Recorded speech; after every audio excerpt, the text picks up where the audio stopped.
there's a lot of people that ask us constantly, what do we do? What is the solution? How can we help the Palestinians? What is it that could make the difference in their lives when it seems like there's so little, if anything, that we could do from afar? And it's true. There is very little that we can do from afar. But what we can do is learn from history in how other groups were able to find their way out of these treacherously deadly situations. And although this may not be the silver bullet that we're all looking for, no pun intended, there is something to be said for what actually transpired the other day. So here is the Substack, and I'm going to read it. Let's see if it appropriates.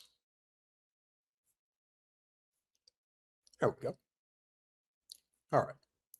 Colin, if you would, please. Palestinians finally resist the right way. Now, unfortunately, this is an image of one of the young people, I believe he was a teenager, that was assassinated by the Israeli offensive forces, as we like to call them. And the reason this is significant is because I believe many of you have probably seen the footage, and that footage has basically shown, hey, Eric, it is,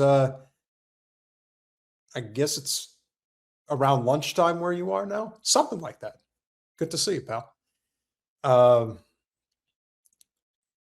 There's a lot of footage going around of what was going on in a handful of these communities. Talbos, or Tal, I believe it's how you pronounce it. And you've seen the footage of dozens of Israelis, or probably people from Brooklyn, if you will, that were descended upon this community in the West Bank to basically steal their homes. So let's go to the story. Over the past 3 years, Israeli soldiers have built a reputation based primarily on cowardice and maliciousness that rivals the worst war criminals in world history. Hence, most of their barbaric actions are perpetrated on those incapable of defending themselves against weapons of war. If that's not enough, the targets of their genocidal ire are most often women and children. So it should come as no surprise that the Israeli government has declared that they will not join the U.S. in any kind of ground war with Iran. The Goyim jokes simply write themselves. Yet the significance of what happened yesterday in the West Bank town of Tal cannot be overstated. While the ambush of what appeared to be dozens of Israeli settlers descending upon this area to overwhelm the citizenry and steal their homes, a moment of true resistance may have changed the course of this genocide. A young Palestinian was one of 4 people murdered by the IDF during the ambush, but not before he killed one Israeli soldier with a gunshot. And finally, it all makes sense.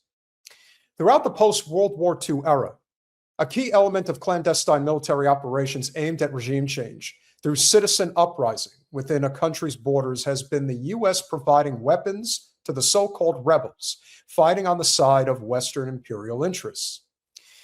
Whether it be the Contras in Nicaragua, Osama bin Laden's Mujahideen in Afghanistan, or rebellion groups in Iran today, the U.S. always arms the side of global conflicts that serve its best economic interests.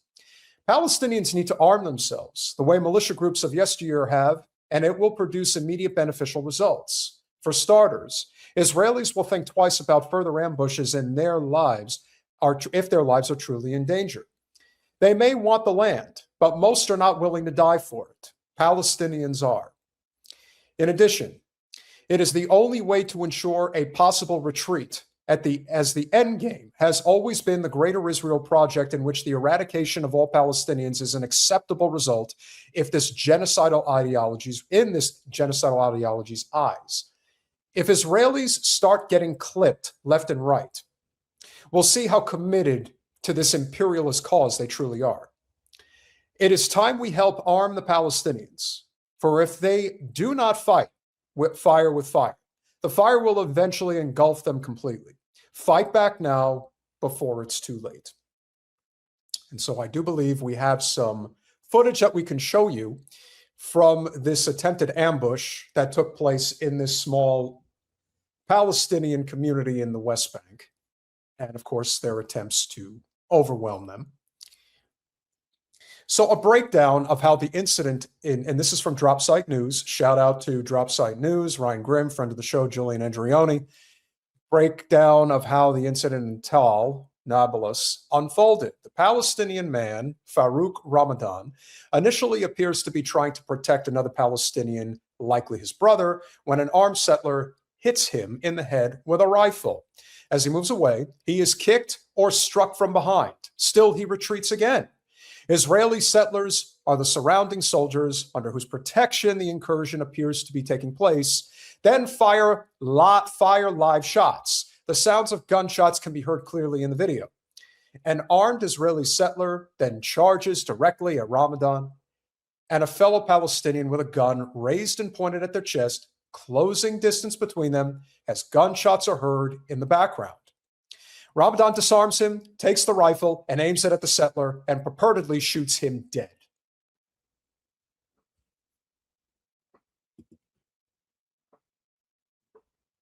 So not only was he apparently not armed, he took the we have to stop calling them settlers. I mean, honestly, they're terrorists.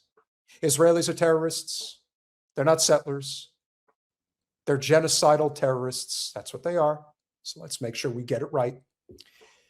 He had the weapon pointed at him, and he managed to disarm him. And rather than just put the weapon down, he said, no, I've had enough. I've had enough. And he killed him. And not a single tear is going to be shed, or it should be anyway.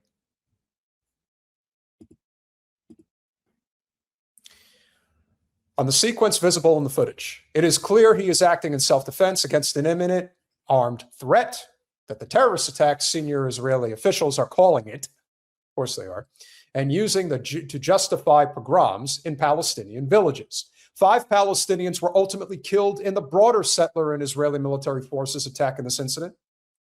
Dozens more have been wounded and property damage since. All right, you know what? Hold on.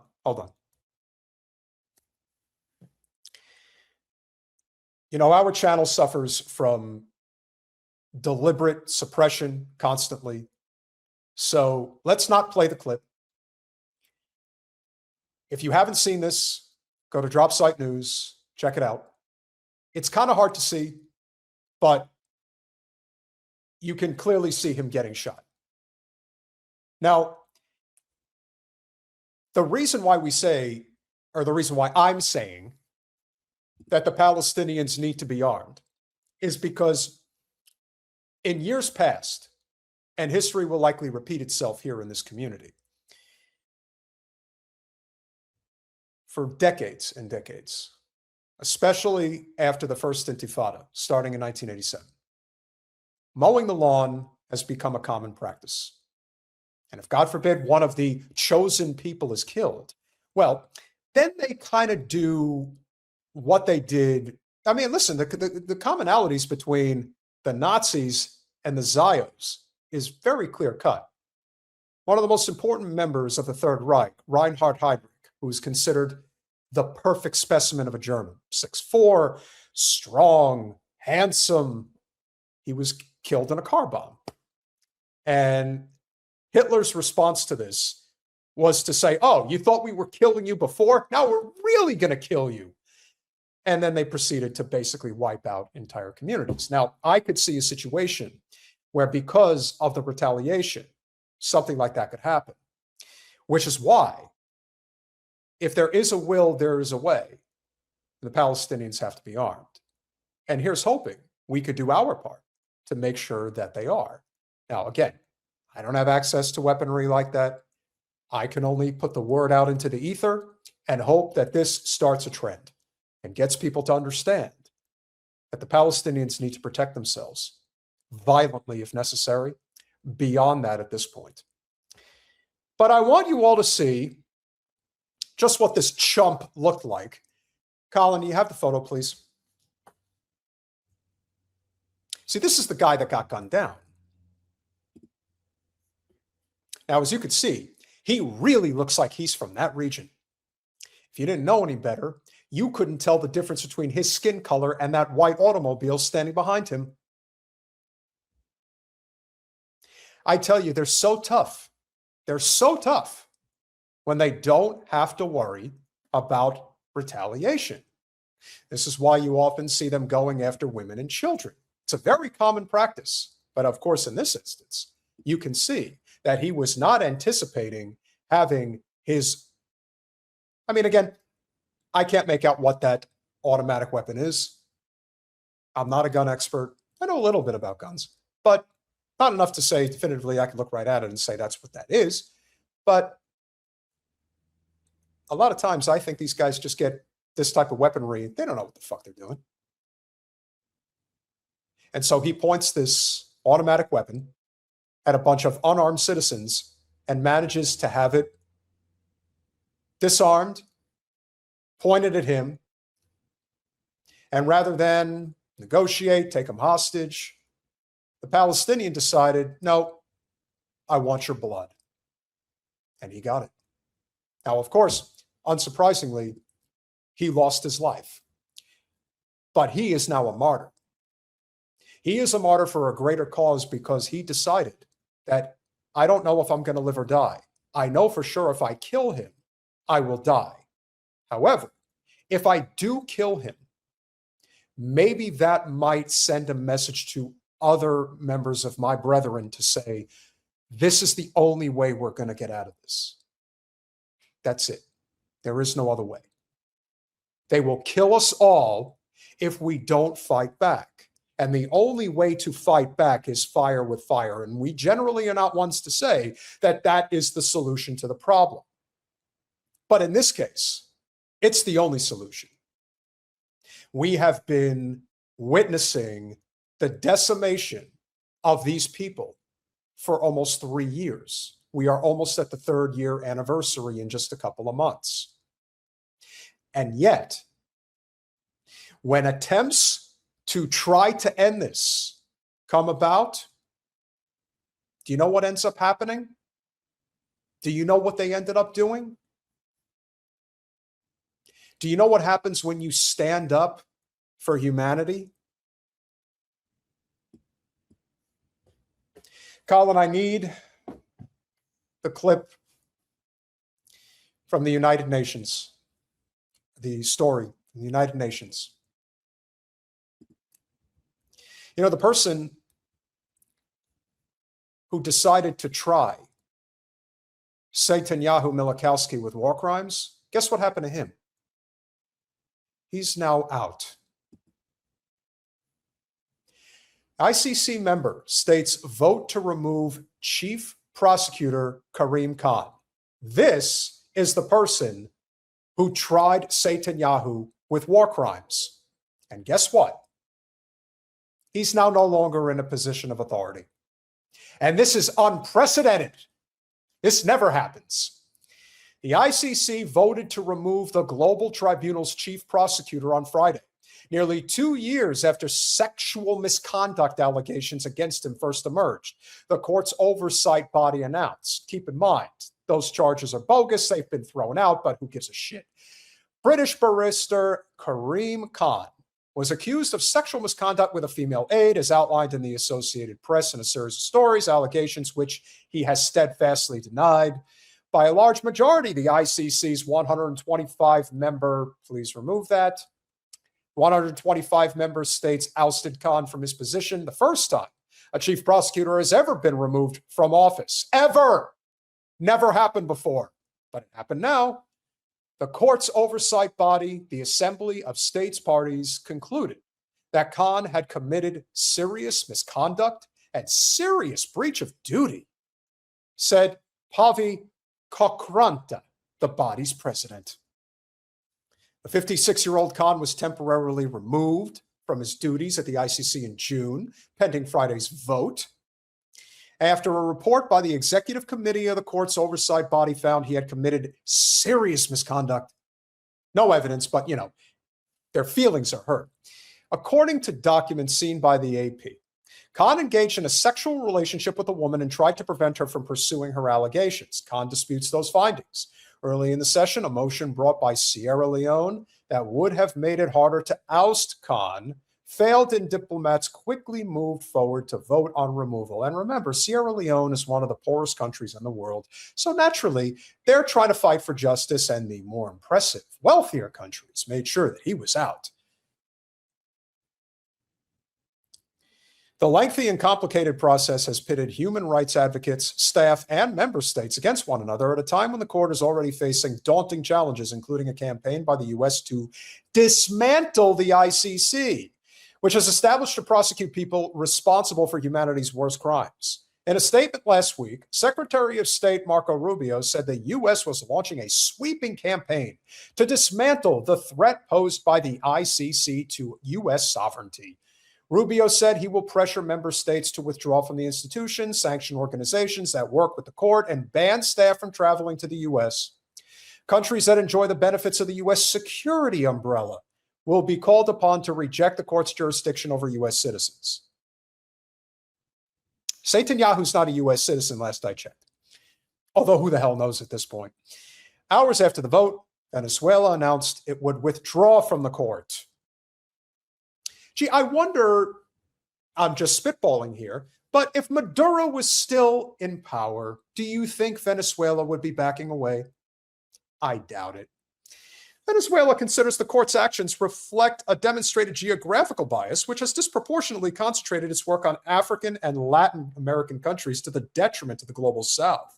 Felix Plasencia, the country's foreign affairs minister, announced in a statement earlier this year, prosecutors at the court announced they were dropping an investigation to whether U.S. sanctions against Venezuela qualified as crimes against humanity, citing a lack of evidence. A separate investigation into possible crimes committed by Venezuelan security forces under former President Nicolas Maduro will continue.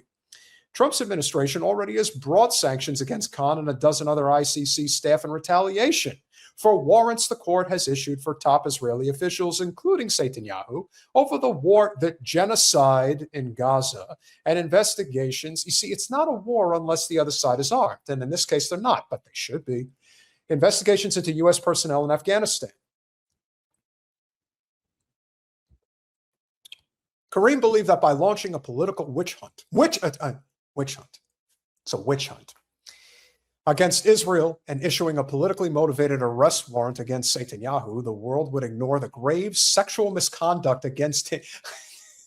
You can't make this up. I mean, this is incredible. But like I said, when you're chosen, you could do whatever you want. Remember, the crimes, you fit the bill depending on who's committing them. And this is from Danny Dannon. You know that shitbag with his thumb up his ass when he's in front of the council all the time? The allegations have become entwined with the court's investigation into the genocide in Gaza. Political considerations have been folded into this, especially as the first time a prosecutor has pursued warrants against a Western ally. Ally my ass. Khan's removal will have no immediate impact on the arrest warrants in 24 of Netanyahu and former defense minister Yoav Gallant for crimes against humanity, which can only be withdrawn by ICC judges. So as you can see, there is no doubt, in my mind anyway, that what you have here is a case of military might, kind of like the Roman Empire, just extending their arms across every reaching corner of the world as they can, and saying you will not come down on this for whatever reason. So when we talk about trying to interlock the U.S. military and the Israeli military, it's already there. But obviously the goal with this pending legislation, which is pretty big, is going to become an eyesore for a lot of people to fully grasp. Because in the end, as we've been saying for a long time, so much of this is kabuki theater. Now, do I think that the masses are ready to make a move and that they've had enough of what Israel represents and what they've done to us? Maybe, but you never know. And I say this hoping that there is the possibility that we could be reaching a breakthrough. Now, do I think it's possible that it will get held up in the Senate? I think it's possible. I'm not saying it's definitely going to happen. We all know that the amount of votes that are needed for the threshold is 60, and Senator Moreno from Ohio has already come out and said that he is not going to support any legislation that includes Section 219, which is the merging of the two militaries. But remember, guys, It's all for show. Very rarely, if anything, does anything happen on the Hill that does not involve full knowledge of how the vote's going to go down before they actually get into the chambers to cast that vote. Very rare. How do we know? Because Marjorie Taylor Greene is still speaking truth to power. I just want to follow up on a video that I put out explaining the NDAA vote that happened yesterday, explaining the two votes. Every time a bill passes the House floor, it has to cross two hurdles. The first vote is called the rule vote. The second vote is final passage vote.